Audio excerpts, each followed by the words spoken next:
दर्शक बंधु जड़े मृत व्यक्ति अंतिम सत्कार करने मशाणी को धाई आसी सांग साथी साई भाई बंधु बांधव आउ ठीक एतिकी बेले उपरू पड़िला चड़क आउ चलीगला तीन जन महिला जीवन।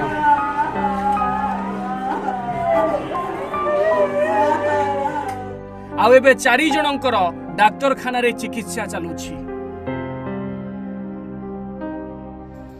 दर्शक बंधु एबे 17 जिला को येलो वार्निंग जारी करिछि पाणीपाग विभाग। आगो को आहुरी 2 दिन काल बैशाखी प्रभाव राज्यर किछि स्थान रे जारी रहिबो। बिजुली चमकिबो, घड़घड़ी मारिबो। हाँ दर्शक बंधु छाती फाटिला भली चढ़चढ़ी पड़िबो। दर्शक बंधु एमिति किछि पूर्वानुमान करिथिला आंचलिक पाणीपाग विज्ञान केन्द्र। आज पाणीपाग विभाग पूर्वानुमान करिथिबा घटनाटी सत होइछि। काल बैशाखी समय रे उपरु बिजुली चमकिछि आउ एपटे 3 जन महिला जीवन चली जाइछि।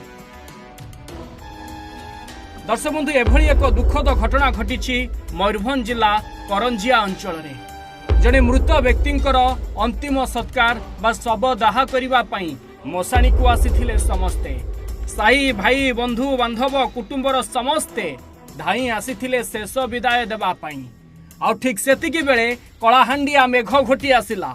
काल बैशाखी तार तांडव रूप आरंभ करिदेला। आखि पिछुड़ा के चिकमिक करी बिजुली चमकिला आउ घड़ घड़ करी घड़घड़ी नादी पकाइला।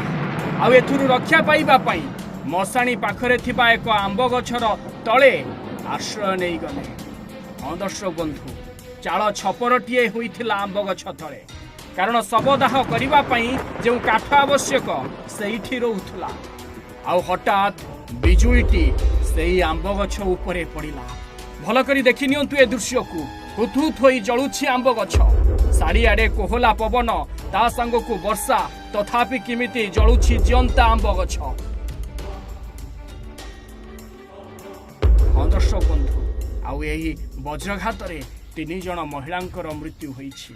आउ 4 जनकर मेडिकल ले चिकित्सा चलिछि। आउ ए हेउछि मेडिकल रो दृश्य जेउथि कांदो बोबाली रे फाटी पडुछि पूरा परिवेश।